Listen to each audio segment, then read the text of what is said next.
Bonjour et bienvenue chez Z-Funds. Quand il s'agit des fonds, les investisseurs belges ont vraiment l'embarras du choix. Plus de 7000 fonds s'offrent à nous. Mais comment choisir les meilleurs fonds? Est-ce qu'il y a un modèle qui peut leur aider dans ce choix?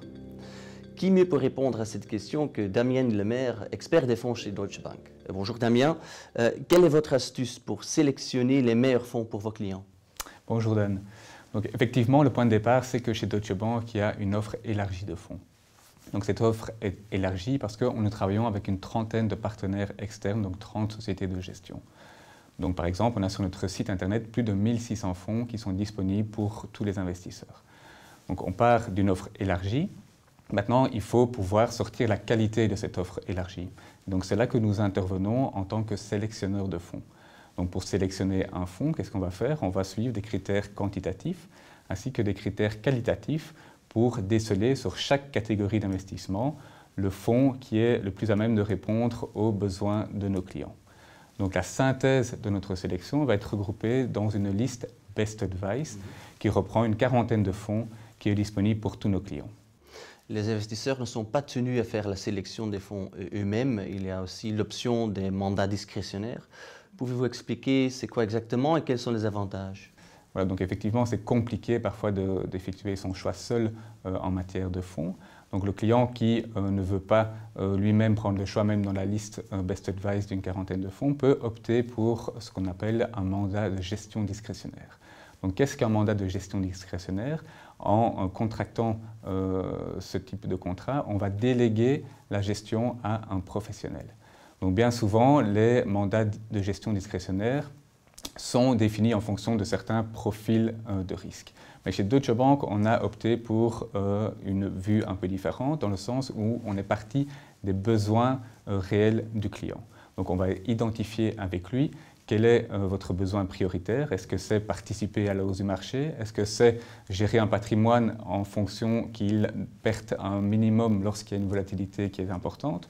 Ou est-ce que vous voulez générer des revenus importants de votre patrimoine? Donc on part de ce besoin et pour chaque besoin, il y a un mandat disponible chez Deutsche Bank. D'accord, mais c'est alors le gestionnaire qui suit toutes les évolutions financières et économiques et qui, si nécessaire, change la composition d'un portefeuille.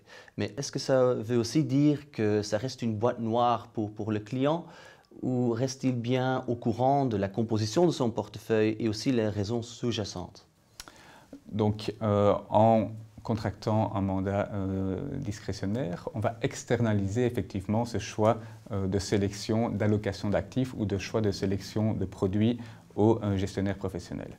Donc les avantages de ce type de gestion, c'est la flexibilité. Le gestionnaire va pouvoir lui-même ajuster quand il le souhaite le risque du portefeuille. Il y a le dynamisme, le gestionnaire va aller chercher le produit le plus approprié pour être investi sur un secteur particulier. Et bien sûr la transparence est très importante puisqu'on va transmettre au client un rapport trimestriel qui va reprendre le portefeuille à cette date de clôture trimestrielle, mais qui va aussi expliquer quelles ont été les modifications qui ont été apportées au portefeuille et mettre en exergue la performance aussi du portefeuille. Donc tout ça est très transparent et ce reporting se fait de manière trimestrielle envers le client. Tout cela est très clair, mais comme on dit, seul le soleil se lève gratuitement. Le service que vous proposez à un certain prix, sont les avantages plus élevés que les frais? Donc, ce qu'il faut savoir, c'est que quand vous investissez en fonds en ligne directe, vous payez des frais de gestion qui sont déduits directement de la valeur nette d'inventaire du fonds. Ces frais de gestion sont répartis entre le gestionnaire et le distributeur. Ici, dans ce cas-ci, c'est Deutsche Bank. Quand vous investissez via des mandats discrétionnaires, vous payez un certain montant qui est défini lors de la signature du contrat, mais il n'y a aucun autre frais additionnel. C'est-à-dire que les frais de gestion que la banque touche en tant que distributeur en ligne directe vont être rétrocédés aux clients. Donc c'est également très transparent au niveau de la structure des frais puisque ce frais est défini lors de la signature du contrat. Finalement, qui peut faire appel pour un mandat discrétionnaire? Seulement les grands patrimoines ou aussi les clients moins fortunés? Donc chez Deutsche Bank, on part du principe qu'il faut 100 000 € pour pouvoir effectuer une diversification suffisante pour gérer le patrimoine. Donc ce type de service est accessible à tous les clients qui ont plus de 100 000 €. Maintenant, pour les clients qui ont moins de 100 000 €, on va proposer une complémentarité de fonds mixtes pour gérer leur portefeuille. Merci beaucoup Damien pour cette explication. Alors, c'est très clair que si vous n'avez pas envie de vous faire des soucis par rapport à vos investissements, vous pouvez toujours déléguer ces décisions à un gestionnaire professionnel. Merci d'avoir regardé Z-Funds et à la semaine prochaine.